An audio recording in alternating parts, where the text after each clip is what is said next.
Welcome to the Honest Dog Breeder Podcast with me, your host, Julie Swan, where each week we dive in to discuss all things dog breeding so you can build a breeding business you love, producing dogs that fulfill their owners' dreams. I believe you can have an honest dog breeding program that also pays the bills.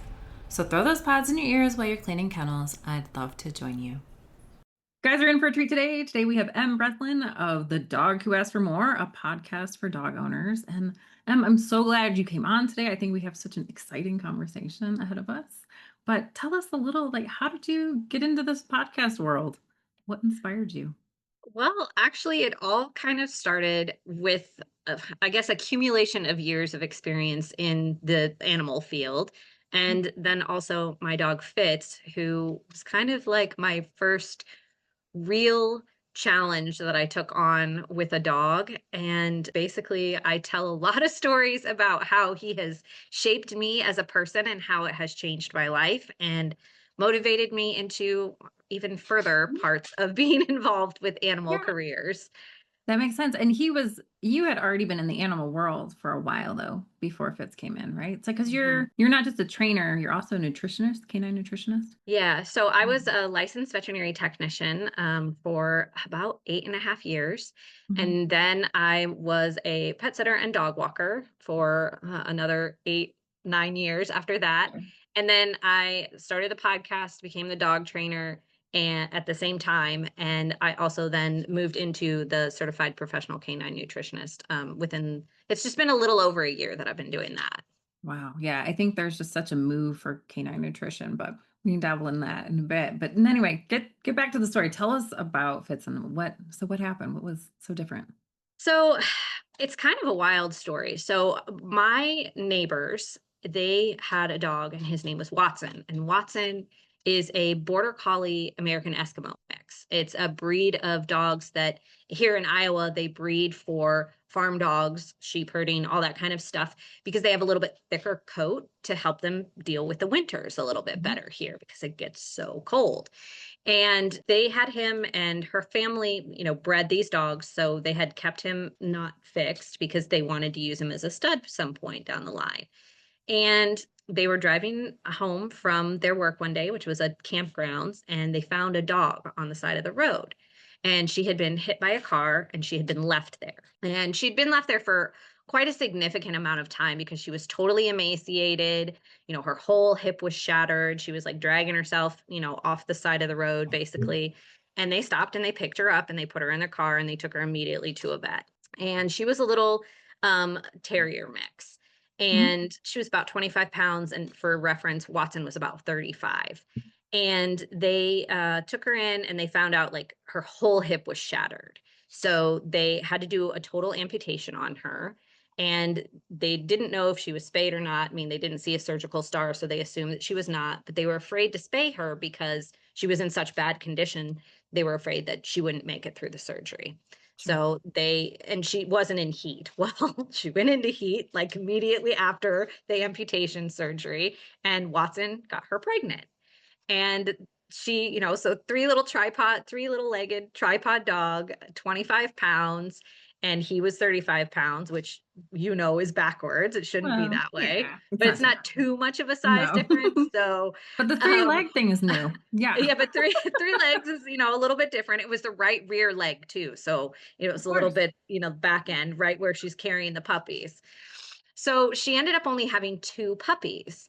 Mhm. And these were my neighbors, and they said, we know you've been talking about getting a puppy, and we don't know how many there's going to be, but we'd be happy to give you first pick. And I said, okay, I really liked Watson. He was such a good Mhm. dog. He was so smart. He was friendly and he was really cute. He had like a great combination of the border collie and the Eskimo because he has kind of like a fluffy face and a real fluffy coat. And he was a great dog. And I thought, all right, well, and I had met Gypsy a couple of times and she was also very friendly. She was a little bit more docile. And I thought, okay, this should be fine, right? So she ended up having two puppies and they were very, very clearly different. Fitz was his whole head was white and he had these two little red specks for ears and it was hilarious. And I said, that's the one that I want. And she goes, okay, that's the marshmallow head. That's what we've been calling him. And I'm like, okay. So that was really cool experience because I got to see him the day that he was born, not interact with him, but I got to see pictures Mhm. of him immediately. And they always sent me pictures, every time they took new pictures, because at this point they had actually moved away and were not living underneath me in Oh, the wow. apartment anymore. And so it was, I think I got him at just about, he was like just a few days shy of 8 weeks old. And, but, vet tech, is that too soon to take away from the mother? All the Probably arguments fine. that Yeah. people will probably make about that. But I was a vet tech. I had experience with whelped puppies, and I said it'll be fine. Mhm. He'll be old enough. And so they brought him to me, and he's been with me ever since. The only thing is that at that point in time, I was unaware that trauma from like all that kind of stuff can pass down from the mother through the womb to the puppies. And so now I have this reactive, selective dog. He doesn't like people, new people. He doesn't like other dogs. We tried a bunch of different things, including, going to the dog park and socializing different ways because I didn't know what I was doing. I had never had a dog that was like that before. And I found myself in some rough situations, like including him trying to escape or not even get out of the car when we got to the dog park because he was so fearful. He didn't want to interact with anybody or anything. So we very quickly learned that like the dog park was not for us. And we moved into some other things, including moving into a house with my ex boyfriend at the time, ex now. And that ended up turning into not a great situation because it was, let's just say it was like physically abusive and mentally and emotionally abusive. And it wasn't just to me, it was to the dogs as well. Oh, wow. So it And was the whole energy of the home was off. yeah. And Yeah. it was, when he was drinking. So it was very Right. unpredictable. Yeah. Yeah. So not realizing that, here all of this his history and now all of this current stuff is colliding and creating all of this stuff. So we finally get out of that situation. And I'm really starting to realize that not only am I like struggling in recovery, but like my dog is struggling in recovery. And so I looked for help. I started looking for trainers. I started looking for veterinarians. I started looking for behaviorists. I started looking YouTube, Instagram, all the places for help. And what I kept running into was everyone wanted to put a shock collar, a prong collar, or on medication. And I was like, I just really, we tried the shock collar. We did. And it didn't work for him. It made it worse. And it made him like fearful and it made him like flinchy and it wasn't right for him. I do understand that it works for some dogs great because some dogs need that little extra like reminder, but But very few, right? Very yeah, few situations where it's appropriate. I agree with but you. not for him. And so I had made that decision and I said I'm not kidding you. I probably went through 45 different trainer interviews because I was trying to find somebody to help me that would not use tools on him. And everybody, submission and corrections and all. And I'm like, no, you don't understand. Like, I just don't know how to communicate with him because I don't understand what's making his mind work the way that it is. And then that was kind of when I started first going down into the nutrition hole and learning about like genetics and all of that stuff. And a lot of light bulbs started turning on for me. But the really hard thing is that I was still struggling to find a trainer and a methodology that really fit him. Mhm. So instead of finding a trainer, I became a trainer and I started going through mentorship programs and taking continuing ed courses and really getting a deep handle on dog behavior and understanding like the mental, emotional, psychological side of dogs. And it really, really, really turned a lot of light bulbs on for me. And I really started to have a deeper understanding and appreciation for what he was going through. And that's kind of, as I'm doing all this, when I'm like realizing that I'm struggling, at 2 o'clock in the morning, I'm Googling, trying to find resources, trying to find answers. We've gone backwards. Now I'm spiraling, all the things that really sucked. And I didn't want anybody else to have to do that Yeah. because I think the biggest problem with it was people don't validate the struggle, right? They just tell you this is how you fix it and then they expect you to fix it. They don't explain like this is, the behavior and this is why it happens or this is what overstimulation is and this is how you avoid it because I was doing all of those things. I was overstimulating him and I was ignoring, the body language because I didn't know what to look for because even though I had been a vet tech for a really long time, I knew how to watch for a bite. I didn't know Fair. how to watch for Yeah. the build up to the bite, right? The No, overwhelm, all it's that kind of and stuff. such a great point too. I don't think very many people have that kind of training. They just don't even think about it, right? Yeah, and so I was like, Yeah. "Okay, I'm done with this. I'm going to start a podcast and I'm going to tell my entire story, all of the mess ups, all of the good things, and I'm going to just be really honest about it, and then I'm gonna say this is what helped. Try Mhm. this, go to this person, read this article, watch this YouTube, all the things so that now the next person who's going through it has all the resources, all the connections, all the videos, all the stories, and knows that I went through it and doesn't have to feel alone the way that I did." Yeah. Well, I think it's so true too. I was listening to a couple of your episodes and I was like, yes, she gets it. She knows that this is not fun. Like, I know people are like, oh, puppies are so fun. I'm like, just give it time. It's going to make you crazy for a little bit. Yeah. Well, puppies are like they're tornadoes with teeth. Like there's just like chaos and then they're like rah, rah, rah, rah, all the time. And I don't think that people are ready for that a lot of times Right. because we see all these cute puppies on Instagram and they're sleeping and they're doing all this stuff. But like if you were to realize that that sleeping part is like 2% of the day, Yeah. Right. it would definitely feel extra cute at that point. Yes, exactly. Exactly. Oh, so true. So true. So this has been great. So basically you have shared your story and so you're now helping people. So then do you work with anyone anymore or? I do work Mhm. with people still. I mean, I'm really trying to focus on getting the podcast on the road and taking an RV tour and like hosting like community events all over the United States and hoping that like that can be my work. But in the meantime, yes, I am still taking training and nutrition clients because we have to pay for the road trip Yeah, no, that makes somehow. sense. Right. Absolutely. Absolutely. So when people would, what kind of situations would people contact for? Do you think? How would they define it? Well, so I would definitely say there's a couple of different routes, right? First of all, you don't understand what's happening with your dog. I'm happy to puzzle that out with you. It could be a food thing, it could be a training thing, it could be a miscommunication, or it could be like a combination of all the things. Yeah. Or if you have a dog that's picky eater and you're not sure why and you feel like you're changing the food all the time, or maybe you just don't understand how to feed your dog, that's another great reason to contact me. And then, I Mhm. mean, just overall, like, even if you just want to chat with somebody about what you're going through, like, that's just another great reason because it sucks. I've been there, and I Yeah. mean, we still have days that are not super great, and then we have, like, days that, like, I just look at them and think, "Gosh, look Yeah. how far we've come." Yeah. And he's how old now? He's 8.5. Wow. Yeah, and I Yeah. think what's so crazy is you essentially had a problem that you could not find a solution to, so you became the solution to it.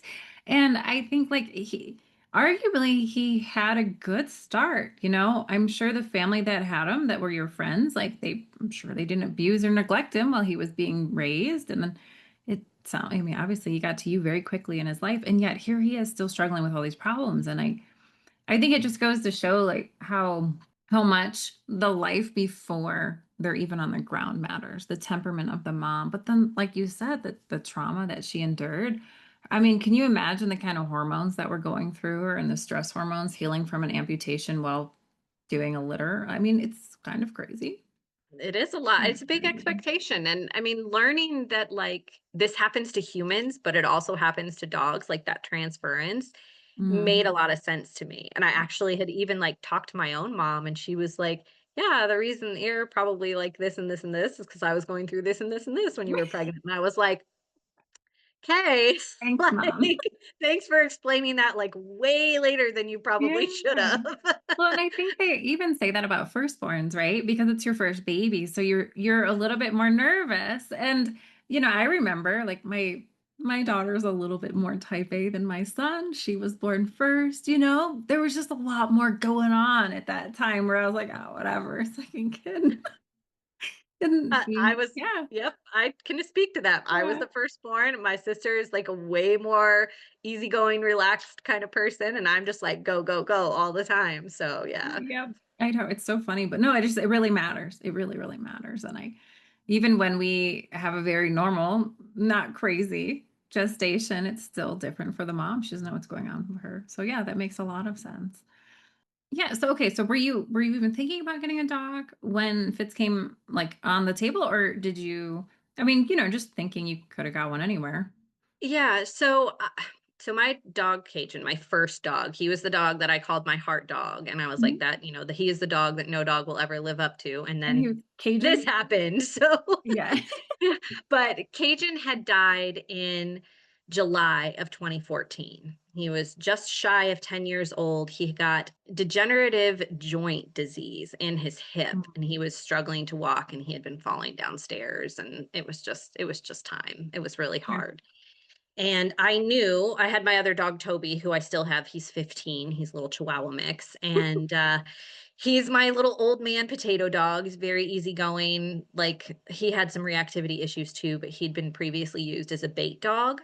Um, yeah, so that was another rough rehabilitation to start. But now he's just like loves everyone, loves everything, happy to just take snacks from whoever. Yeah. And so Toby and I had been together for a while at that point because I got him in the fall before Cajun passed. And I had been thinking about getting another dog. And at this point, it had been almost 4 years. And when they offered the puppy, they knew that I had been looking because I needed a service dog. Something that happened. The reason I'm now no longer a vet tech is I had brain surgery in 2009, and they Oh, removed just casually drop that in there. yeah, Okay. Hmm. they removed the back of my skull and part of my spinal cord, the rungs on C1 and C2. And they told me, you'll never be able to work like that with animals again, which obviously, I mean, it's like a Yeah. walking, Give me a talking. challenge. Yeah. Yeah, like give me a challenge. I don't really want to die from whiplash, so that's why I didn't continue. That But makes sense. That makes sense. but so I needed a service dog because I get really bad migraines that cause me to black out Mm. and I become a fall risk. And so I had been looking for a dog to be a service dog. And I, had been looking at breeders, I had been looking at rescues, I had been kind of looking at everything to kind of find out what my options were. And Hmm. unfortunately, I am on disability. So, like, finances were kind of an issue, and they did kind of play a part into the decision Sure. because, we were looking for a working line, and you're looking at, 2,500 at least for some Hmm. breeds. And I was looking for a larger, medium, large breed. And I did mention that, his parents were smaller, 25 and 35. Fitz is 60 pounds. So his breed mix really blew him up. Oh, a He's got, hybrid vigor there. Yeah. yeah, because he's got all these working breeds in him and he's got like some high energy, like a boxer in him. So he's just Wow. kind of all over the place, which also contributes, to the way that he is because genetics. And so when I was offered a puppy that I knew would potentially be the right size that I needed for a service dog, why not? Let's take the free dog and clean slate, right? It's a puppy. I could train him from Yeah. the very start. It One it would should think. be fine. Hmm. It should be is the like thing Yeah. there. So, and it just wasn't. He can task. He can do so many cool tasks, like Hmm. retrieve medicine bags and he knows how to do the fall thing. Like if he can sense that I'm starting to get dizzy or whatever, like he'll lay himself under me and all the things. Like he can do it, but he cannot do it in front of people that he doesn't Yeah. know, in areas that he doesn't know, things like that. He's too concerned about what's going on that he's not focusing on me. So just he washed, he didn't work out. That was the reason that I decided to get him from them, just because money was a factor, time, location, like everything. And he was going to be the right age to start fresh. And it was just a lot of really great opportunities, it felt like with him. But unfortunately, Hmm. he wasn't that dog. Apparently, I needed him to teach me something different. Yeah. You took you in a whole different direction, right? So now that you work with so many people and stuff, do you find that Like what's your take? Because obviously you have, I don't know that Fitz is really a rescue dog, but he's also not really a bred dog. Yeah. Yeah, he's kind of a tweener. Yeah, Um, he was an accident. yeah, there you go. He's an oops litter. So, I mean, what's your take when people come to you, looking to get a dog? What conversation do you have with them? So I think for me, like I'm not a person that's going to say you have to buy from a breeder or you have to get from a rescue. I think that the most important thing about bringing a dog into the home is making sure that dog fits into your lifestyle. Hmm. You don't want to get a dog that doesn't meet your level of, whatever it is. I have a recent experience with this. Someone in my family purchased a dog from a breeder because they liked that breed of dog, and unfortunately, the dog was a little bit more than she could handle, and it pulled her down. She broke her wrist, and now the dog has had to be rehomed already. And Yeah. it's, not even 6 months old. So it's just one of those things. If you're looking at a dog for aesthetic reasons, for the way it'll look in your house, or the way it'll look on your couch, or the I want to go running every single day, or maybe we want to go kayaking, or I Yeah. need a dog that's good at hunting or camping or whatever, and you go into that lifestyle without actually having that lifestyle, that's where people mess up. Because now they have a dog that doesn't fit their lifestyle because it's either not active enough or it's too active for whatever Right. their lifestyle is. And then we have a mismatch in the home, and then there's complications because not Yeah. everyone is like me and will become a dog trainer to fix their own No, I problems. would say you're probably on an unrealistic expectation. Yes. I agree with you 100%. We were just talking about this the other day in our group, how sometimes people, when you buy a dog, it's like an identity. You're buying a kind of a lifestyle accessory in a way, and then it's like a weird way to put it, but that scene from 101 Dalmatians where everybody looks like their dog, that was like, it's kind of real. So I just find that so many people, like the dogs I get back, the people just can't handle the energy. It's a heartbreaker when they realize that they are not the person they were hoping that this dog would make them.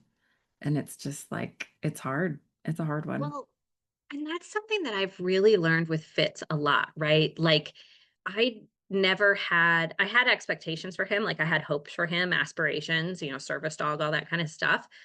But I never tried to like say how he was going to be or how he was going to feel or anything like that, or how he was going to contribute to my life, right? Like I got him to help make my life better, and in so many ways he has. But in like all things with life, like you can't plan that, right? You have to just kind of be ready to go with whatever direction it takes you and be flexible to it. It's very much like I don't know this personally because I've never had children, but from what I understand from my friends, it's very much like having a child, right? Like this little human comes out and you have all these hopes and dreams and everything for it. Yeah. And then they're very independent and they become a nose piercer or a tattoo artist, or maybe they Yeah. become, a car auto mechanic or something, and you wanted them to be a doctor or a lawyer. You know what I Yeah. mean? Like we do the same thing with our human children, that we do with our dogs, and we should never put that on our dogs, right? We should let our dogs be who they are and let it change us how it's supposed to Mhm. change us, because we should grow from the experience, not just, I don't know, benefit from it, I guess is the best way to put it. Yeah. And I think it's just very complicated because people do really want to try to fit that lifestyle. And so I think the best thing you can do is sort of use the breed and the breeder to narrow the range of expectation you can get. But then you kind of have to own it once you're in it, is kind of Yeah. how it feels, And because you're right, like my kids are so like sometimes they look at each other and they are like, how are we related? And I'm like, you guys look alike. But yeah, very different interests and different parenting. They need different Yeah. parenting. And then I think that's the same with dogs, right? I have, my mochaccino and she's like oh, I just like the rain. It's just like I don't do wet. She's inside, and I got my other dog, Raina. She's like, let me go eat the hose. It's just they're just different, right? Like just every time. And I think it's yeah, I think, and so maybe pitching with our buyers, coming from your perspective, if we can get them to sort of say, I'm willing to take this dog, and do you have that conversation with people? I do have that conversation with people because, I mean, very frequently, I have been very open about the fact that yes, I believe in rescue. All of my dogs, technically up to this point, have been rescues, except for one. And it was because that was just what, I was in the veterinary world, right? Like Right. that was kind of you pick a side basically in the veterinary world. Oh, you And have, is that kind of a thing? I don't really it's just know. kind of in where I was located, it was a thing. It was either you sided with breeders or you sided with rescues, and that was in Texas. I decided that I felt more comfortable with the rescue situation because one of the things that one of the veterinarians that I worked with did was we would go in for state inspections and we shut down so many puppy mills. Mhm. Like I mean, I've seen some really terrible things. Like, probably one of the worst experiences I ever had was a hoarding case that got reported to the city, and Was one it of our breeding staff or was it just members, hoarding? it wasn't, they were hoarding animals, like Yeah. 7 freezers full of dead cats. Like, it was Oh, awful. And there were dogs. I think there was 32 dogs, and all of them were like emaciated and in bad shape and fighting. And it was a rough they situation. weren't they weren't trying to breed. They were just like No, collecting. they were just hoarding. They had, and it wasn't just, they had all these cats and they had all the dead cats and then they had all the dead dogs and they had live dogs and then they had a horse and a pig and a goat. And like they shouldn't have had any of that on the property that they were on. It was one of the most humbling situations that I have ever been in, because it really showed me that like there isn't like there's a need and there's all of these preconceived notions and all this stuff that's out there. And somebody like that doesn't know how to ask for help or doesn't realize that they need help, and then all the Mhm. animals that were suffering because of it. So No, that absolutely. really perpetuated me into advocating for the rescue side of things, because we were helping these animals, we were rehabilitating these animals and getting them into places that so that they could have better lives and be renourished and all the things. So it was a really neat process to go through and see those results, and see them get rehomed and see them happy and have fur and, not be Sure. hungry anymore. So it was really, really cool experience for that. But then as I, moved into my pet sitting era, that was a totally different side of things, because now I'm working for wealthy people who have special needs dogs. Because I was a vet tech, I had experience. I could give injections of medication. I could take care of special diets. I could make sure I was there to give medication at, certain times of day, Sure. very regimented, things. But typically in the area that I live in, people who have quite a bit of money tend to have well-bred dogs. Yeah. And a lot of them compete in, conformation and dog sports and things like that. Or they have Weimaraners that duck hunt, and they're, very athletic, very beautiful dogs, but they have allergies because of the coat color and things like that. So I really kind of got reintroduced to the breeder side of the world, and that was kind of where I really found my balance. Like, okay, hey, like you can contribute to both sides of this. You can like both sides. You can have an active hand in both sides and Mhm. interact with dogs on both sides and still be able to educate on, health and well-being no matter where the dog comes from. And that became really important to me because it shouldn't be about where the dog comes from. It should be about the dog, period. Yeah, that makes so much sense. Did you notice any trends working with both? I don't really think that you can say that there's trends after they've been in the home for so long, Okay. you know what I mean? Like they're established dogs. So every animal that I ever worked with, there were some cases of, the allergies. I do think that maybe would be the thing that I do notice more with bred dogs is allergies and ear infections. I see that a lot in bred dogs. And I think it's just because of breeds and coat colors. I think it's a genetic thing. I don't think that it's, Interesting. I find yeah. it's very food related. It usually is Yeah. food related. Yes, Yeah. it usually is. They just have different sensitivities when they have certain coat colors. But There definitely was there was a dog named Harry, and Harry has since passed, but I used to babysit Harry, and Harry was a cool dog. Harry was from Egypt, and he was brought over to America on some, like, rescue whatever, and was brought to a local shelter here in Cedar Rapids, Iowa, and hit the person that rescued him knew that he was kind of like he was shy, he was very Yeah. I don't know if he had, like, some coyote in him or something, like, he wasn't a natural breed of dog. He was a very, very interesting dog. But I remember the very first day that I went to visit, and she said, "Harry is our special guy. He's very selective. He's very shy. You might not see him the whole time that you're here." And she starts to kind of like tell me what he looks like. And I'm like, "Is this Harry?" And she was like, "Oh, well, I guess you're hired because here's Harry sitting right between my legs with his paws on my feet, like looking up at me, like, who are Oh. you? What are you doing here?" And from that moment on, like, Harry and I were best friends. And every time I would go over there, he would do what I called the Harry dance. And he would come out and he would like prance with his front feet, and his back end would just be going like the opposite direction. And it was just so funny because he was such a unique, interesting dog. And he really was very selective. And there were a few times where, maybe I brought a friend with me, or even when I was training Fitz and I brought Fitz over, and Harry was like, we can't be friends right now. Their cat would even compete for my attention. Her name was Alice, and Alice would come over and she would sit on me, and Harry would knock her off my lap. Yeah, I think so many times we forget, and I do notice that with puppy buyers that they seem to forget that dogs are their own person. Like they have Mhm. their own, I don't know, they have preferences, like you said, and sometimes they're Thoughts introverts, and sometimes they're feelings. extroverts, and Yeah. sometimes they have big opinions and Yeah. Mhm. I just don't think that I think that it, I think that something that people expect with bred dogs is Mhm. good temperament, right? Mhm. It's Yeah. something that people expect. Yeah. And a well-bred dog is more likely to have a good temperament, but it is not 100% thing. Like, No, of course same not. thing, like you get 9 puppies, and okay, maybe 7 of them are fine, and then maybe 2 of them are not quite the same as the rest of them. But that's the same thing like we said with kids, Yeah. different personalities, different parenting, all those Oh, things. yeah.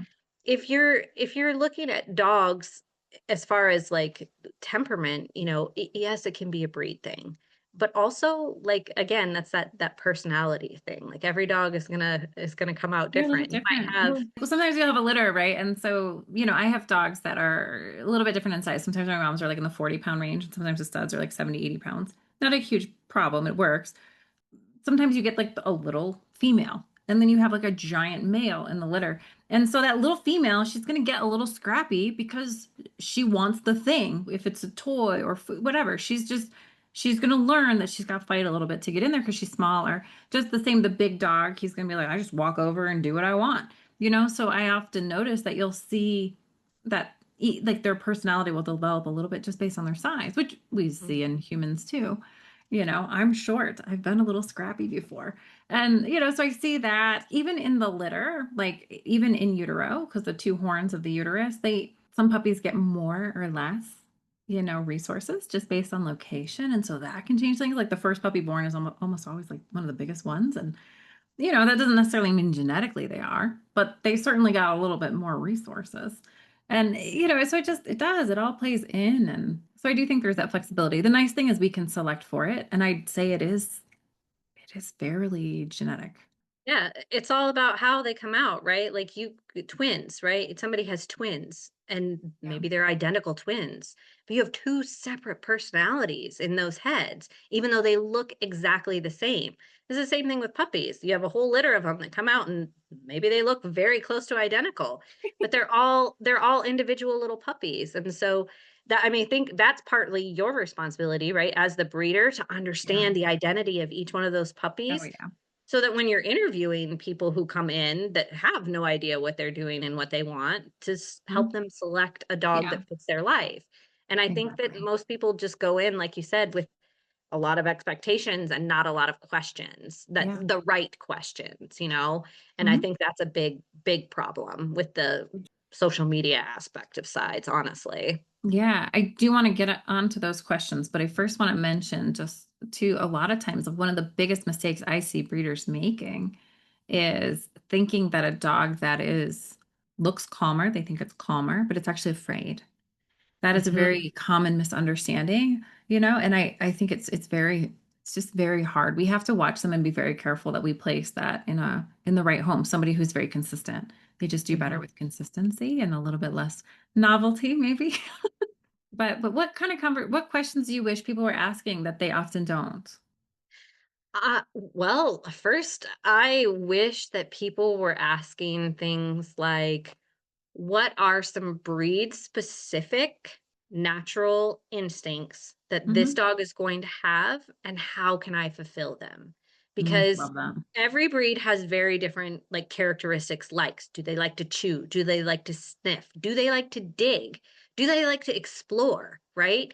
You have Yeah. to know those things, because if you're picking a dog for couch lifestyle versus camping lifestyle, you need to have a dog that's willing to at least explore and sniff, and maybe like be a little bit more parkour about life, climb on stuff, explore things, versus the dog that's like my dog Toby, that's just like, this couch, it's nice. I'm good here.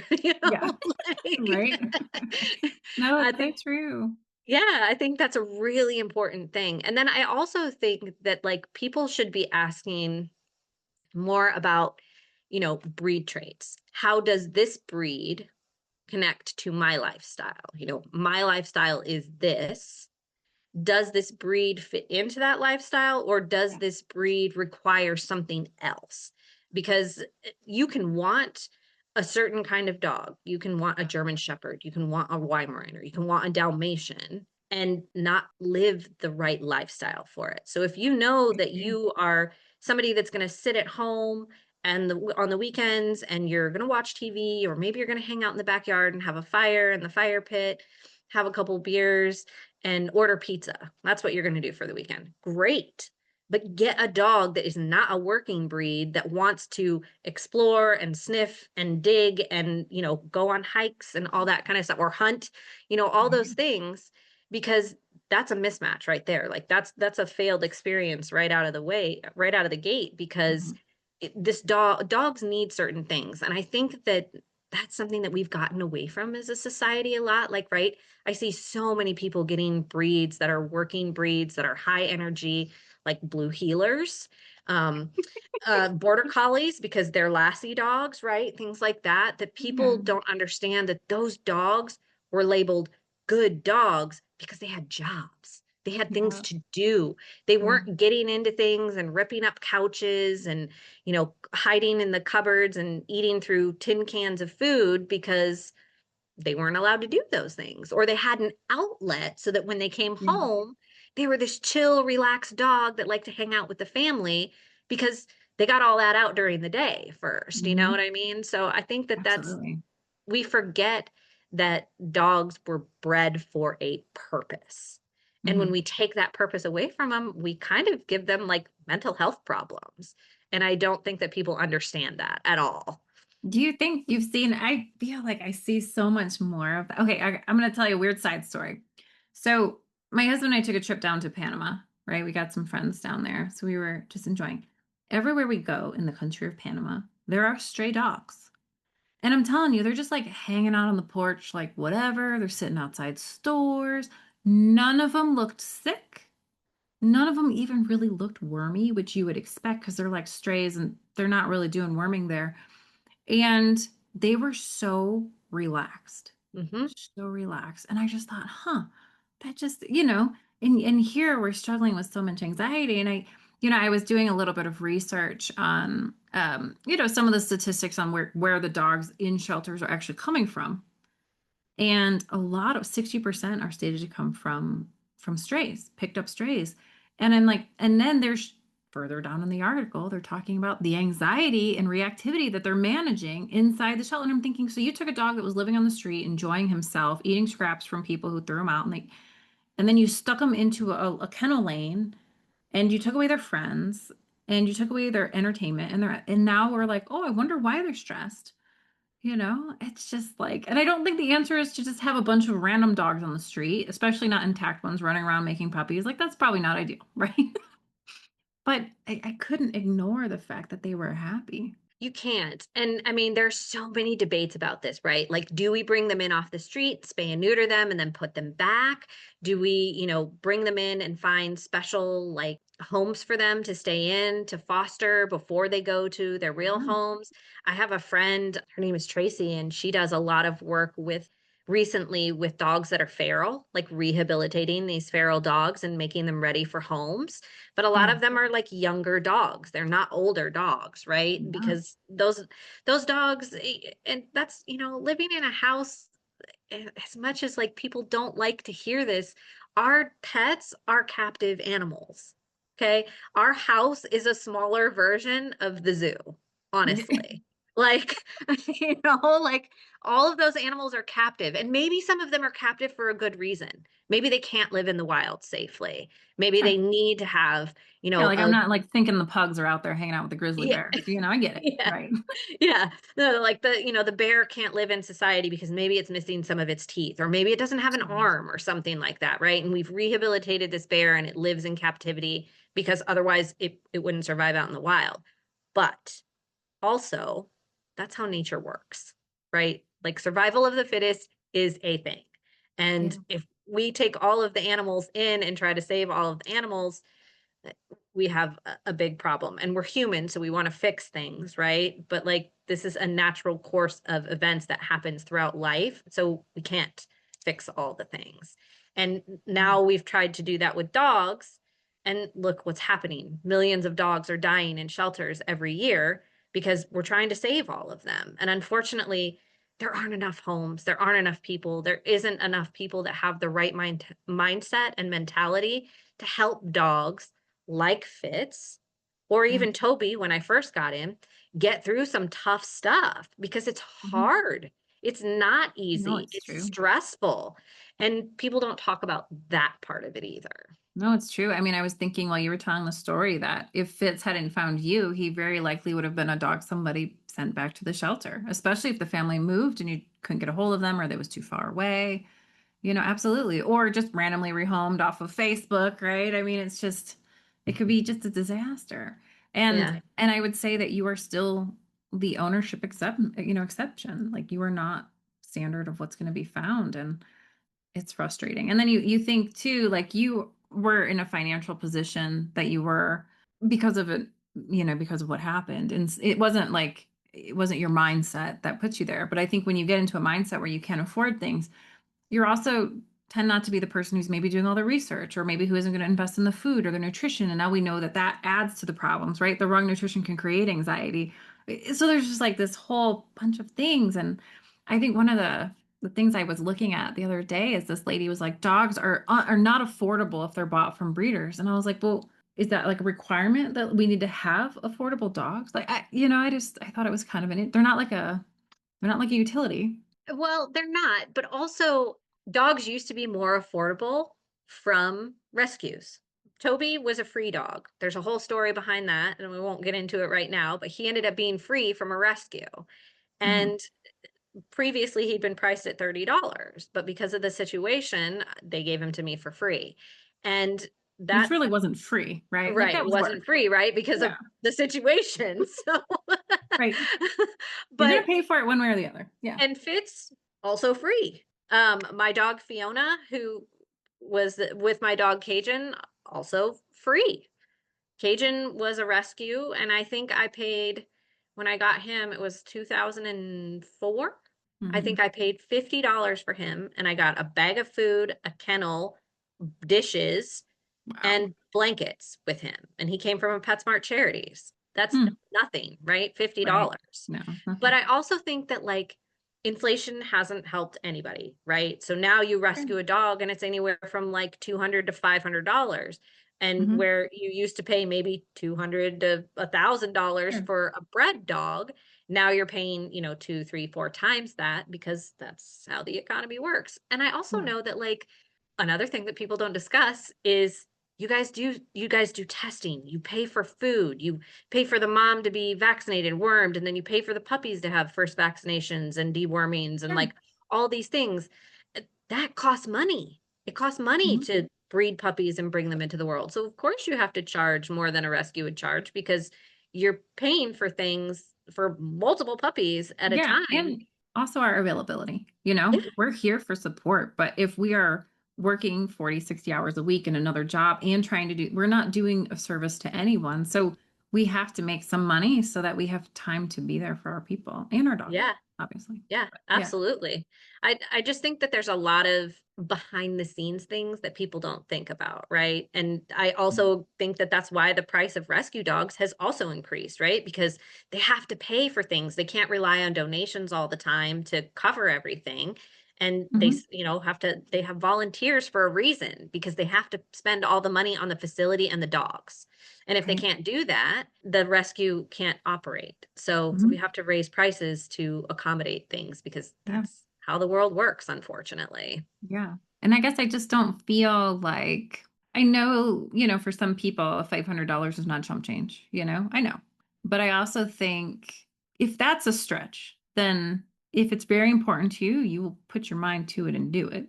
Or maybe now is not the time. Well, and it's not just the cost of the dog either, right? Like, Right. yeah, you still have to go to the vet. You You have still dog have to pay food for every food. month. And Yeah. and then if What if your you're dog breaks its leg? yeah, What if its tail gets stuck in a fence and it has to be amputated? Did that one time, $5,000 later. You know what I mean? Like it's stupid stuff yeah, that happens that you can't prepare for. It's just like your right. kids, same thing, right? Your kid falls down, breaks their arm. Your kid Mhm. falls down, loses teeth, they Yeah. break their leg, all kinds fall off the Right. bike, you And know. you're much less likely for people who are on a tight budget are much less likely to have insurance for their pet. And it is probably the people who need it the most. Well, and that's so it's funny that you mentioned that because like I don't have insurance for my pets because he's 8.5 years old, right? 8.5 and Toby's 15. 8.5 years ago and 12 years ago when I brought them into my life, insurance wasn't even a thing really back Yeah, then. it's Like much more and common now. Yeah. right, like in the state of Iowa, I looked into it, it was like, oh, none of the vets here accept insurance. So why would I get it? Oh, Like yeah. it was just like one of those It's things. interesting. And now it's everything is reimbursable to any clinic, which is nice. Mhm. But Which is yes, super great. But but you're because right. of their age, I can't do it because they've gone way past the limits of, Yeah. healthy dogs because they're both considered senior dogs now. So it's Yeah. one of those things, Well, you'd you just be better off putting it in a savings account at this point. and that's what I do. I just Yeah. set money aside every year so that we can pay for annual visits and flea and tick medication because flea and tick medication for fits costs $500 a year. Yeah. So, it's all based on Exactly. weight and whatever you Exactly. get. So it's like things that you have to be prepared for. I actually talked about that. I had an episode last year right around Christmas time about like why you should not buy a puppy for someone for Christmas Mhm. because it's a wonderful, generous, kind gift idea, but you're also like not allowing them to prepare financially for it, Oh, like you mean like as a like if somebody oh like as gosh, like a there should not be a surprise. A dog should not be a surprise like ever. Now, caveat being kids, like I yes. that's fine. Parents can surprise their kids with a dog. But and I'm fine with Christmas dogs in the sense that like I remember growing up, my parents bought us stuff 2 times a year. It was when you were going to school, you got new clothes, and when it was Christmas, you got new stuff, birthdays and that was it. And so we would only get a dog for something of that, at that cost. So that was, I can understand that. So the family saves up and that works out fine. Yeah, that's You different though, know, because mom and dad are Mom and preparing dad for are it. unprepared, but yeah, but if like grandma's just like, here's a dog I got you.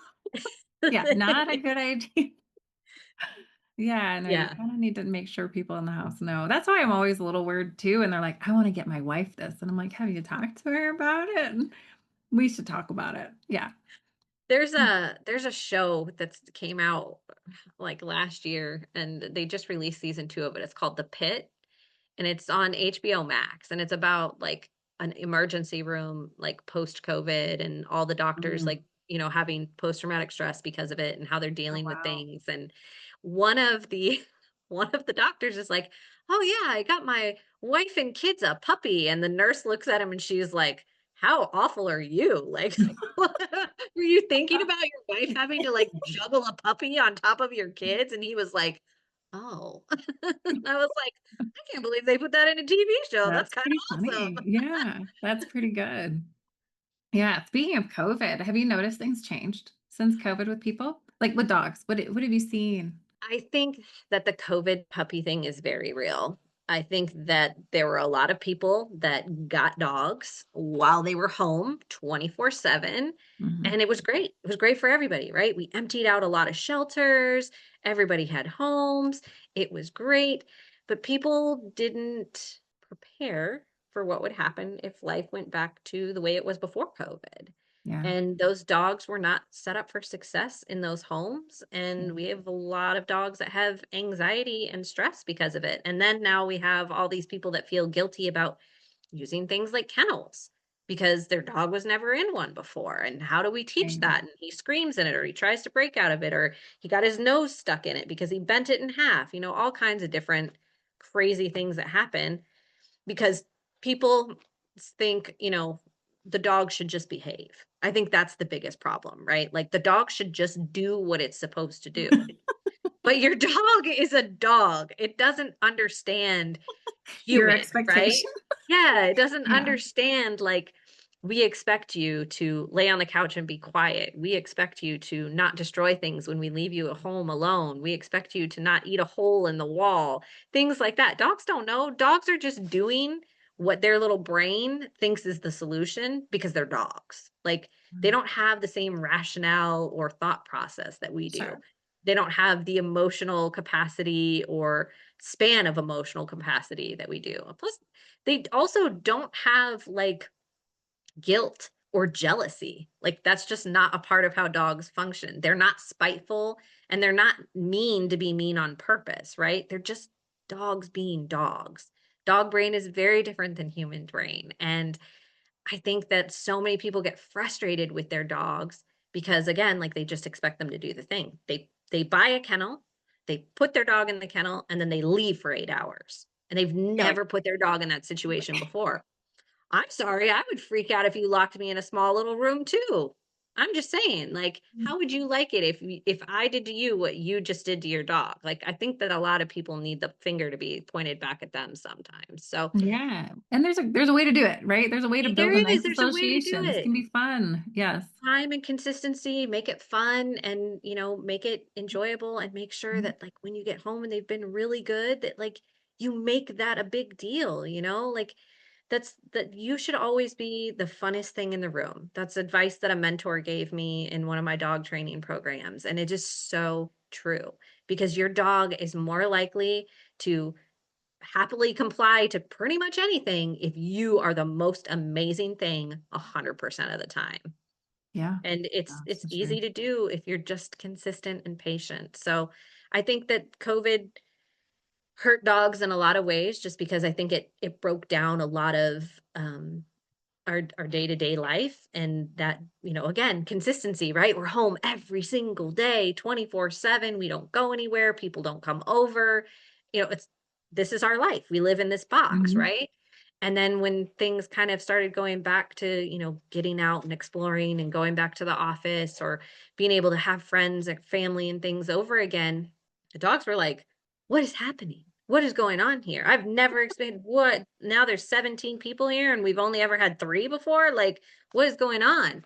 So I think that if we just kind of maybe we start with one person and maybe we start outside first, just be a little creative, be a little cautious and think about how this would affect you if it was in you for you in reverse, right? Like for me personally, like I don't like crowded spaces. I don't Mhm. want to be cramped in with people. I don't want it to be overwhelming. The only exception I'll ever make for that is concerts, but like big parties or bars or shopping malls or even the grocery store, it's too much for me a lot of times. Mhm. And if I was to just be like, go to this mall or go to this grocery store and my dog had never been in one of those situations before and he panicked, yeah. I would understand that because I am like that as a person, but somebody who isn't like that as a person, but gets a dog like that is less likely, like there's that disconnect is there. So Yeah, it I really agree. is about being prepared to be understanding to the being that's in front of you. Yeah, I think so too. And like even with kids, we start out small with certain stuff, small responsibilities. Great job. You put your shoe on, like start simple and like, yeah, absolutely. It makes so much sense. I agree with you 100%. I think people have lost their tolerance since COVID too. And I've seen just a lot more. I've just seen people so willing to discard things after. Like it doesn't work for me, don't need it in my life. And that's like anything. Well, it's that instant gratification. Like, unfortunately, things like Amazon and, that has really kind of messed with us as humans, right? Because we're like, we want it now and we want it like fast. And so Yeah. we get our Amazon fix, right? But you can't get an Amazon fix with a dog. Like, that just doesn't work like that. Yeah, exactly. Exactly. They're not like magic pill, especially not when they're puppies. Gosh, there's so much work before they're not, and it's, oh, you hope that people have the stamina. I'm always trying to be like, look, it's like challenge accepted. Like, I need you to just accept this as a challenge, get through it, and you'll get your dog on the other end of it. Just don't I've give up spent in a the lot of time process. on Reddit recently, especially Mhm. like in a puppy training, like kind of Yeah. category. And I am daily shocked by the number of people that are like, my puppy is biting me, or my puppy won't be potty trained, or my puppy destroyed this thing. And I'm like, how old is the puppy? And they're like, oh, he's only 3 months old. Oh, What? I'm right. You're like, sorry. okay. Do you understand that like that is a baby? That's like a little baby Yeah. and like it doesn't have like any idea of what's going on at all. You probably maybe have had it for a month at the most, and that's not how it works. I agree with you. I think that it's just so much people are like, we want it now, we want it done, we want it fixed, we want it complete. We don't want to have to put any time or effort into it, and it should be the way that I want it. Hmm. I don't understand how that, I mean, I, I'm going to give away my age here because I grew up in the 80s and the 90s. And like, we didn't have any of this stuff in the 80s and the 90s, with like music and stuff that was like Walkmans and CD players and Right. boom boxes. And we didn't have like this search information on our phones. And we actually had to like go to the library and read books and things and put Right. in effort to write a paper. And now ChatGPT will write the whole paper for you if you tell you what it wanted to be about. It's Yeah. I feel like there's technology is wonderful for so many things. I am not like an anti-technology person, but I also like understand what work ethic means and like having to like build that relationship with your dog and put in that time and energy into the training and the building of your understanding of each other, that is what makes the relationship with your dog so freaking awesome. And people are missing that mark really, really hard. Yeah. Oh, it's so true. And it's all those little moments, right? It's just the little ones. It doesn't have to be anything huge or formal or it's just all those little things. It's the same with kids, like oh man, I was like putting my son to bed last night and he's like, Mom, let me tell you about this game on Roblox I just found. I'm like sitting there, I'm like, I really gotta pee and I'm like ready to go to bed. And he's like going on and on. After like about 5 minutes, I was like, hey bro, can we get tomorrow morning? Can you finish this tomorrow morning? And it's just like, but those are those little moments, and I know that when he moves out, I will miss that. I will miss Yeah. those moments. And it's the same thing with the dogs, you lose a dog that you loved and you remember all the annoying things and you're like, I kind of miss the annoying things now.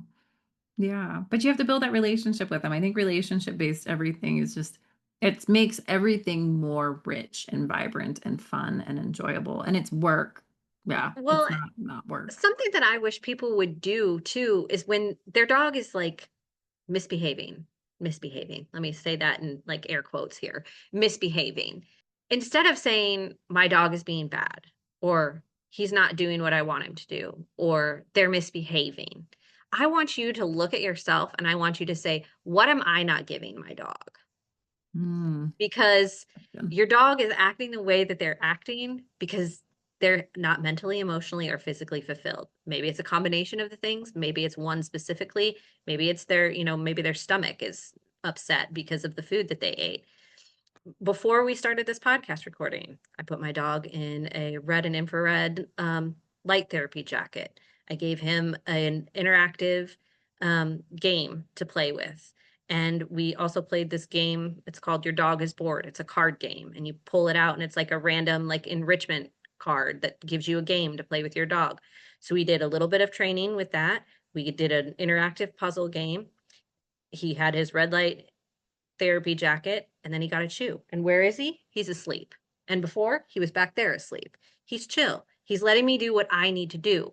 But I met his needs so that I could get done what I needed to get done. And Yeah. that's something that I think that people need to think about a little bit more. Yeah, and I think at first it feels very overwhelming. I think, like, coming up with all For that sure. feels like, "Oh my gosh." I just thought of, like, "Wow, that's, like, a lot of lists," and then I started doing the math of, like, the 12 dogs that I'm working with, and I'm like, "That's a lot."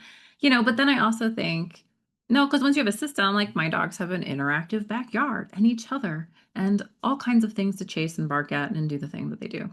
That's my rat terriers over here. And I agree, like, you can set up a system, but I think what can be really sad is a dog who wants to engage with you and tries to engage with you, and you kind of like are always like, no, get down, get down, get down, or I think one that's been on my mind for years, which sounds terrible because I sell dogs, so it sounds like it's a ploy, but I feel like dogs need a buddy most of the time. I think that it's just, if you have a busy family and you have like a lot of people home or something, or like the parent, like your grandparents live with you, like that's one thing. There's always somebody around, but I think those dogs that are home alone all the time, they would do so much better with a buddy. I definitely think that that is a case by case situation. And like, I will give you two examples, like personal experience, two Sure. examples. So first I'll start with Toby and Fitz since they're like the current situation. Toby, bait dog, didn't like other dogs for obvious reasons. So when I brought in Fitz, it was rough for about 3 years before they finally got along. I mean, Toby would, correct, he would overcorrect Fitz for being a puppy. There was bites. It was a nightmare. It was a little bit of crate and rotate for a while. And then eventually we got it figured out and it was fine. So I would say that my dogs amicably live together. They Hmm. don't they don't choose to interact with each other. The closest they ever get is when they sleep butt to butt like this. And that's about like all the interaction that they really Yeah. want to have. They don't really care about each other. If one goes and does something, for a car ride and then the other one Yeah. goes for a scooter ride or whatever, and they have their own little activities one-on-one time with me, but they don't really interact with each other. The only time they get along and interact and do something together is when there's a dog in the neighborhood barking and they have to go bark at it together. And they run off together and do their little, Yeah. I'm like, oh, somebody's got to mix up mischief. So they got to go, they got to be in it together. They got to back each other up. Hmm. So I think that it is like a case by case basis. And then my other story is I had two female dogs, my dog Izzy and my dog Fiona. And Fiona was the free dog I mentioned before, was given to me by someone who turned her in at one of the clinics that I was working in. They brought her in, they'd found her in a trash can in their front yard. She was probably 5 weeks old. And they said that if we didn't take her, they were going to shoot her. So I took her and she turned into a 120-pound dog. I believe she was like some kind of a German Shepherd Mastiff mix. She was an amazing dog, Hmm. such a good dog. But she became traumatized because Izzy, who had been there with Cajun for a couple of years, was the one dog that I got from a breeder. She was a full bred German Shepherd. Her dad was from a line direct in Zurich, and the mom was she wasn't supposed to be a dog that was bred, basically. And she got pregnant by this other dog. And this was obviously my first real experience with a backyard breeder when I was living in Texas. And so we went to go pick her up, and they had like so many dogs. Like it was disturbing the amount of dogs that were there. And we took her home, and Izzy had always been kind of weird, but she was fine with Cajun. They were buddies, they palled around. When I brought in Fiona, Izzy changed. It was very, very subtle at first. And then over the course of the next few years, it became very aggressive. And she was attacking Fiona very badly. And not just like playful attacking, like aggressive. And it got to the point where I hired specialty trainers.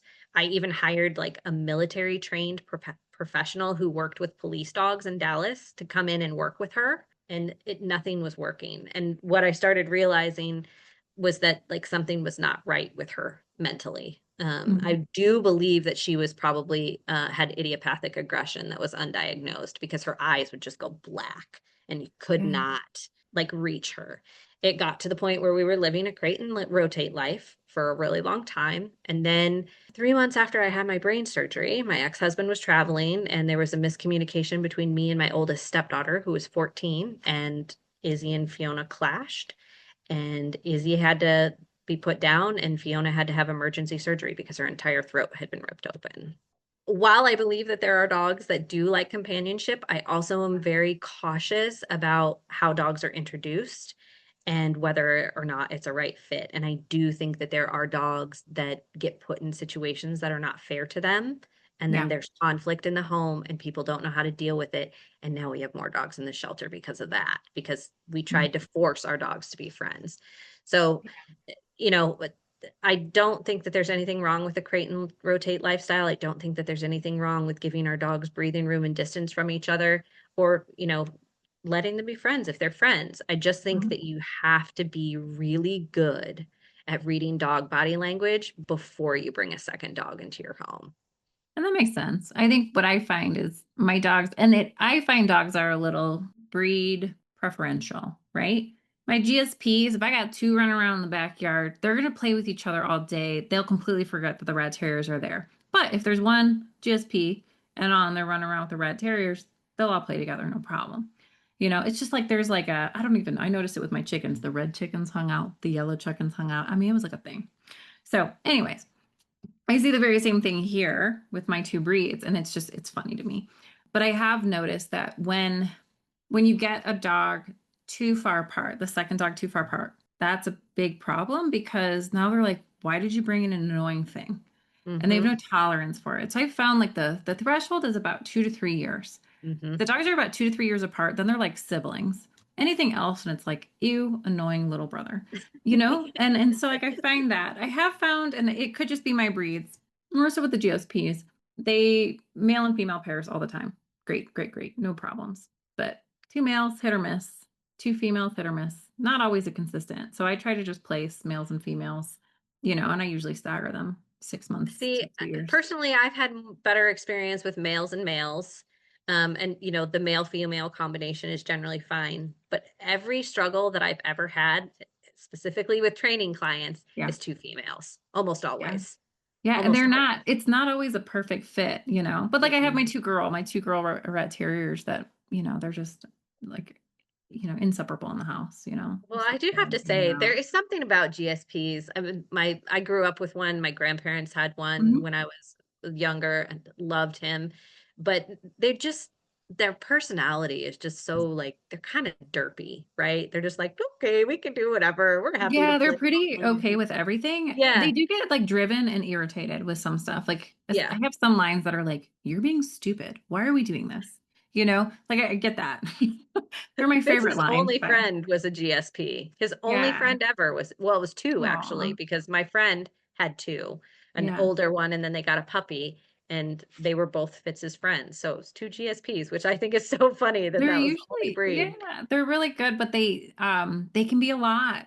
They're just like at daycare, sometimes they just piss off all the other dogs because they're like, why don't you just slow down? We want to take a nap. Why are you doing this? And it's just like they're like, well, let's go play. And it's just because they're super athletes. What are you gonna do? Well, that was a funny thing too, because we would go to the dog park, and we'd go together, and Fitz would be like right here, like Hmm. walking by me, being perfect, because he did not. Everybody was always like, "Do you like actually let him do anything?" And I'm like, "He's allowed to do whatever. Like he's choosing to be here. He's Yeah. scared." I didn't realize it was because he was scared. I was just like, "He's choosing to be here." Yeah. And then you'd look, and Scout would be like, he was gone. Yeah. So Yeah. very That's different right. personality. They are. They are. They're a lot more extroverted than other breeds, I find. I just want to touch base on some of the terrible situations you found with investigations and puppy mills. Your impression, I mean, everybody immediately like thinks of the absolute worst, which is somebody who just like bought as many dogs as they could, as cheap as they could, and bred them and fed them as cheap as they could. You know what I mean? Did you find that it was like a series of decisions that led people? Did you ever detect that they got into this for different reasons and it just got sideways? Or do you feel there was a malicious intent from the start? Honestly, the scenarios that I was in, a lot of the scenarios that I were in, I would say roughly probably I can probably think of like maybe 5 or 6 that were like we started out with just a few pairings and then ended up keeping a lot of our puppies, and then things, just kind of went the wrong direction. I definitely there were a few of those. But when you walk into a location and it's literally just cages on top of cages on top of Yeah, cages and absolutely things are unacceptable. crusty Yeah. and dogs are looking not good, like it's all about the money. And you can tell right away when you walk into a situation like that, that it was never about caring for the dogs in those situations. And Okay. it's really Yeah. sad. It is kind of incredible. I was looking at some of the statistics and they were saying about 2.6 million dogs go to shelters from puppy mills. Maybe So not to here shelters, but that's what they're producing. So here in Iowa, that's pretty common. We have an Amish community that's not very far from where I live, and I have a friend who frequently sees them dumping puppies onto her property and ends up having to take them to the rescue all the time because they're literally just dropping doodles and flat coated labs and I mean pit bulls, all kinds of things. I mean, like every breed of dog you can think of, and she'll get like 2 or 3, and some she had 8 one time dumped, and they're all right in this like 3 to 6 months age. They couldn't sell them, so they just dump them. Wow, that's crazy. Yeah. Yeah, that's certainly I not. mean, and Iowa's one of the bad states because we're always in the top 5 for puppy mills, so it's just, 'cause Yeah, we have too many farms, right? We have so many farms and people just hide it on their farms and their barns, so, makes sense. Yeah, it's just there's more land, there's more, yep. and there's a mindset too of breeding, I think, in a different way that doesn't exist maybe in some of the other locations. Yeah, I always wonder about that too. I mean, the good news, the bad news, the good news. When I ran the statistics, a lot of people have this impression that the puppy mills are producing like thousands of dogs a year.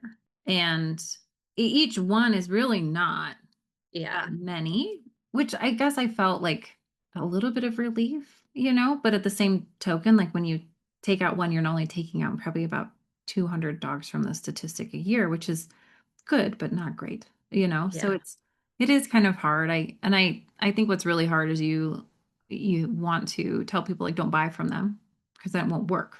Right. And then you're like, but there's a life that's going to go die or go have a terrible life because of the situation. And I don't really know what the solution is.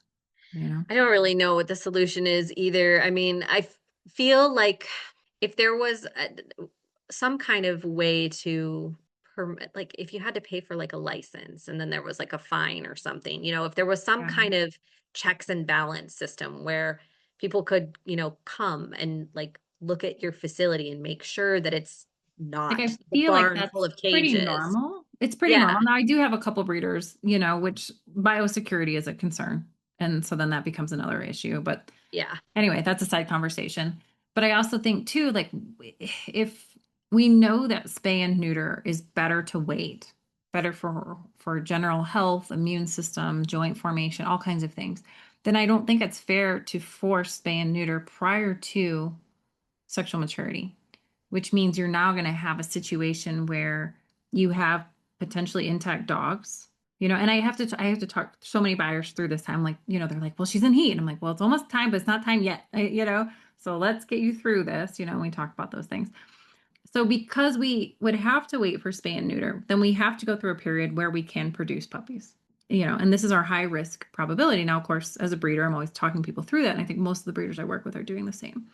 But so if we can't force spay and neuter early, which I don't think we should, and then we can't, because then my biggest thing is if you were to make a huge penalty for people accidentally having litters, then people will hide that, right? It's Yeah. like, I don't really believe in abortion, but if you make it illegal, people will still do it just in really bad places.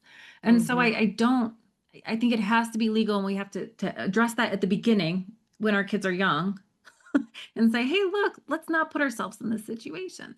So I think it's kind of the same piece because I don't want people to be tempted to go drown their puppies, which is Yeah, no, I mean, that's actually a really interesting perspective, and I tend to like lean towards agreeing with you because I, we don't want harm to come to people that are having accidental litters, but we also just don't want people breeding dogs, Mm. especially people who don't know anything about breeding dogs. Like that's what people ask me, like, well, what would you go to a breeder for? Well, you would go to a breeder because you want a specific breed of dog. You want a specific working line. You want them to be able to be a service dog, or maybe you need a specific temperament because you live in a nursing home and you need a little bit more docile dog that can do well with And elderly people. I would say, like, There's plenty of reasons. you have a right to have a companion that was brought up well. Yeah, You have yeah, that right. And that can be a beautiful little golden doodle that was raised really well. Like, yeah, and there's nothing wrong to me, there's nothing wrong with people getting that because going to a shelter and taking on, I think about like somebody having 3 little kids under 8, those kids wanna grow up with a dog. You don't you don't need to be worrying about hiring a behavioralist trainer, you know? yeah. You But get I mean, again, you can also purchase a dog from a breeder and still need a behaviorist. Like I got a dog from a breeder, put that in air quotes, a breeder, and she yeah. ended up almost killing another dog. So it can go either way. So I think that people having these negative biases against one side or the other is also harmful, right? Because Yeah. you can't ever predict the future with anything. So you have to kind of be open to any and all I think, circumstances. like, I can definitely tell you though, like, you can have any one of my GSPs and take it home, and they will not bite your children. Like, I just know that. Like, But you're an actual, like, breeder, you know what I mean? yes, I mean, I There would are people say that present as breeders and tell sure. you, "My temperament and this and that," but they don't actually know what they're talking about, and that is the problem. Yeah. That's a No, and big that's fair. I think so I feel the solution here then becomes the educational piece, Mhm. right? Educating buyers on what to look for. And I feel bad because it's not sort of like an easy list, like it's not like just 10 little things. And if we check all these boxes, it's good. It's like, no, not always good. And, temperament is by far the grayest area to assess. Breeders who've been breeding longer get better at it. I'll just Yeah, be honest with you, experience plays a huge role in temperament. And following up with your buyers to see how they handled their puppies and how they got better over time or worse, right? That's all good information too. I've pulled dogs from my breeding program that I would not have known to pull had I not talked with buyers. yeah, And, so I think that's over time is better, but educating the public on not supporting the worst stuff or buying what they need or what's better for them, that makes sense to me. But it is very hard. I mean, you're asking yeah. them to sort of be an expert in something that they don't have expertise in. Yeah, which is, I mean, unfortunate. It really is. But then we Yeah. also have like people who are out there breeding dogs that shouldn't be breeding dogs because they should be an expert in something that they're not. And then Yeah. now we have dogs that are deaf or blind or have some kind of, health physical issue because Right. they've been misbred. So there's just so many things that can go wrong on both sides that It's I so think that that true. just makes it why it's so difficult to find a solution because how are we supposed to cover every little problem that there could potentially exist? And I just don't think it's possible. I don't think you can. And I think that's I mean, like, how many people do we date before we get married? Like, quite a few. We don't always get it right the first time. you know, I get it. So I think there is just a little bit of, lack of guarantee, just like children don't come out exactly as we thought they might be, whatever. I So do I wish people agree. had more like back to the instant gratification thing. I do wish people had more responsibility about that piece of it though. Like you can give a child away for adoption for whatever reason, or you can Mhm. have an abortion for whatever reason. You can choose to not have that child in your life. But those are pretty extreme decisions, from Right. keeping a child, right? Oh, That yeah. they're extreme differences. And it's the same thing with a pet. When you bring a pet into your home, you are taking on a responsibility. You are bringing a family member into your home. And it should be treated as a serious decision, if the animal has to be rehomed or Mhm. if you decide to take it to the shelter. Those are also very extreme decisions. And you should really, really, really be thinking that through because something that a lot of people don't realize, and this is maybe a really good place to say this, is that when you take a dog to a shelter and you turn that dog in, if that shelter is in crisis, even if your dog is the best, most well-bred, most friendly, sweet dog that there is, that dog is going to get euthanized first because they know where that dog came from and they know that you're not coming back for it. And people don't know that. What do And you it's, mean? how do I know? No, what do you mean? Why would they put that dog down first? Because they know where the dog came from. When you take a dog into a shelter and you turn the dog in, Mm-hmm. you sign a paper saying that, there's like a certain amount of hold, maybe 72 hours that you have to come and back and get that dog. When Yeah. that hold expires, if the shelter is overpopulated and they don't have room and they have to euthanize dogs, they will euthanize all of those dogs first. The first dog that came through. No, the dogs that they know The where they came policy. from, the surrenders, Why? because they don't know where the other dogs came from and somebody might be looking for them. Oh, So even if they're strays, they don't know, they don't know. Maybe they were only a stray for a month because somebody's out there looking for them, but they're not microchipped, but they don't have answers. So they cannot euthanize that dog because it could potentially be someone's property and it wasn't signed over to the state and they can get sued if they put that dog down unrightfully. So somebody who signs over a dog and gives up their right to that dog and says, I don't want it, when the time hold expires, that dog's life is on the line first. I had no idea. That's I know, crazy. isn't that wild? Yeah, I mean, we always take them back, right? Yeah, And so the one thing that I would say is, I want people to come at this as a commitment and make it serious. And I think my price off also assists with that, right? It's a decision. But at the same time, I recently had a dog return to me and they almost kept him. And I'm so glad they didn't because it was just the wrong fit. yeah, He was just more than they could handle, and they were good, responsible people, but they didn't love him. And yeah, he would have lived for another, 14, 15 years, just miserable if he didn't come back.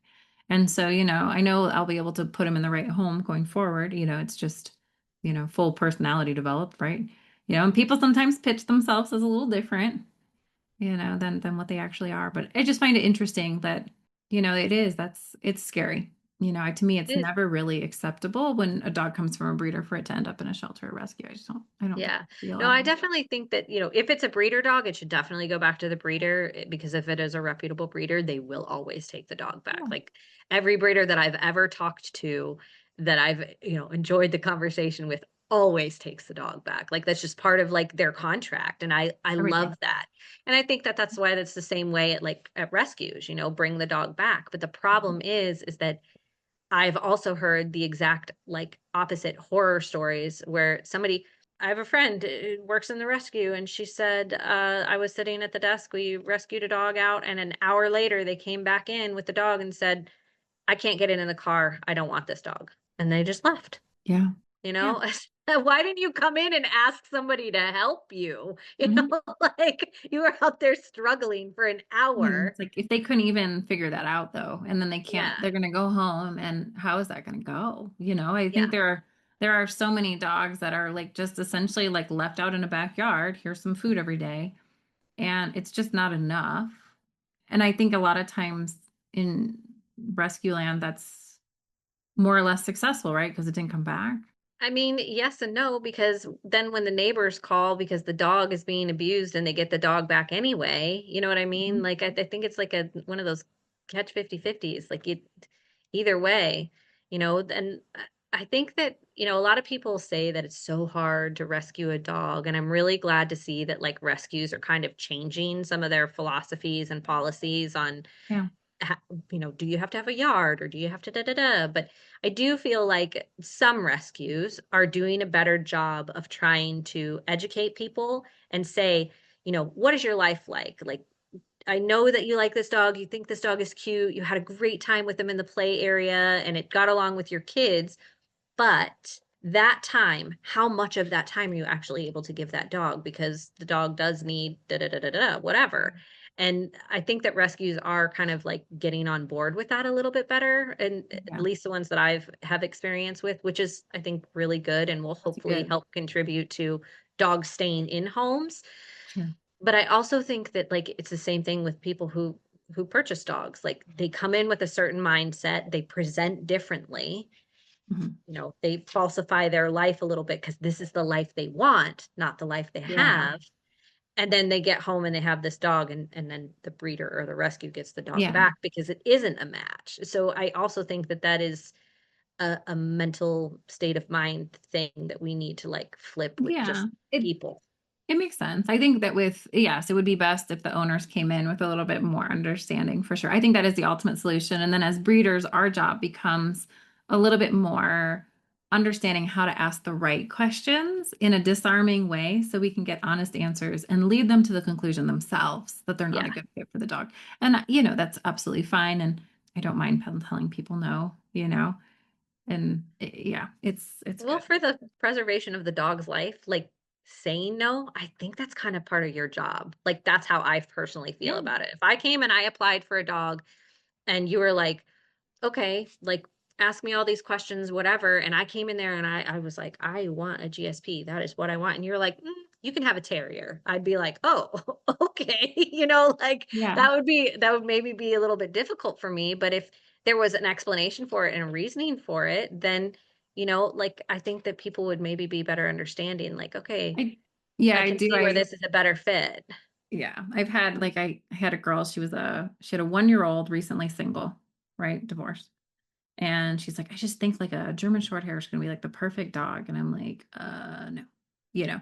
And so I'm like thinking, and I'm like, how do I help her understand that this is gonna be terrible without insulting her because she's in a really fragile time right now, being recently divorced with a 1-year-old? That sucks. And so I just sent her back a really nice text and I said, I'm sure you could do it. I said, but it's going to be a lot of work and it's going to be a lot of frustration. And as your son's learning how to walk, this dog's going to be knocking him over constantly. And that's a lot for you to manage. And I said, you could probably do it, but do you want to? Yeah. And I never heard from her again. And I was like, okay, that's cool. Like, I'm good. You should probably go get yourself like a Yorkie. You'll be happier, Yeah, something you that's know? smaller and not going to tangle everybody up. Right. Yes, exactly. It's like So Tasmanian devil. Like you have two of them. You got a 1-year-old and a GSP. Woo, that's a lot for anybody. just a lot, it's just a lot. And then I'm not, again, I don't feel like it's my place to be like, you can't handle that. It's really, my question is, do you really want to handle that? Do you really Yeah. want that? Because it's going to take so much time. It's going to take time away from raising your kids. This is not like the life enhancer you're thinking it's going to be, you know?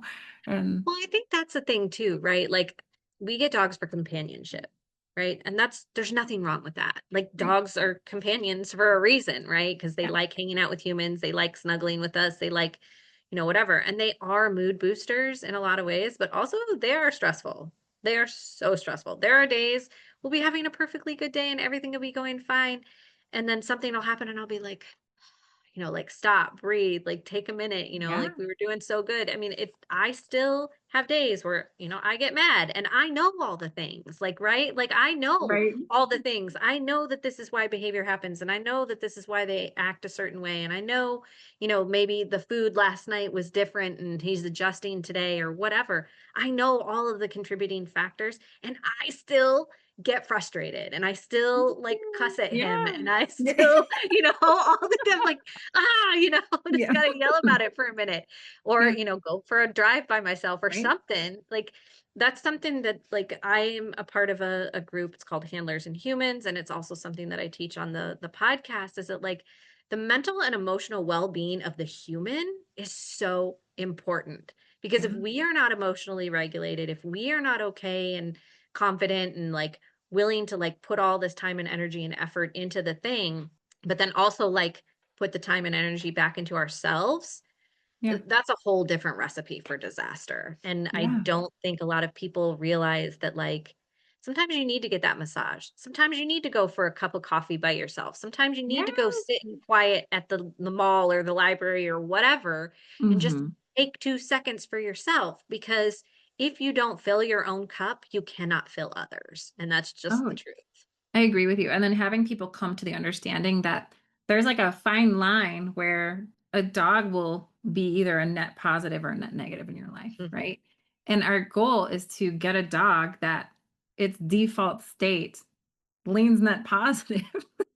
And it takes a while to get there from a puppy, but and it's not that that's wrong. It's just that there's a match, and the more the match is off, the harder it is to get on that side of the line. Yeah, I just want it to keep really it clear. is. And I again, I think that goes right back to the beginning of our conversation with like how do you pick a dog that fits into your lifestyle? Well, you pick a dog that's not going to aggravate you past puppyhood. Exactly. Exactly. Like, oh yes, exactly. Oh, 100%. 100%. Yeah. Well, Em, thanks so much. We're definitely going to have you back. You've got insight in so many different areas. So thanks for coming on. And where can people find you? You can find me all kinds of different places. So our website is thedogwhoasked4more.com. You can email me at mem@thedogwhoasked4more.com. I'm also on Instagram at mem_loves dogs. And we do have the Dog Who Asked for More podcast Instagram as well. I just don't post as actively on there. And, really anywhere your favorite podcasts are streaming and YouTube, you can find the Dog Who Asked for More. Perfect. And we'll definitely add your links to the show notes. And so thank you so much. Well, thanks for coming on, and I can't wait to have you back. Yeah, me too. If you found this episode helpful, please tap that like button. It helps me better understand you and supports the channel. If you're a current or aspiring dog breeder, I'd love for you to subscribe to the channel to be notified when new videos come out.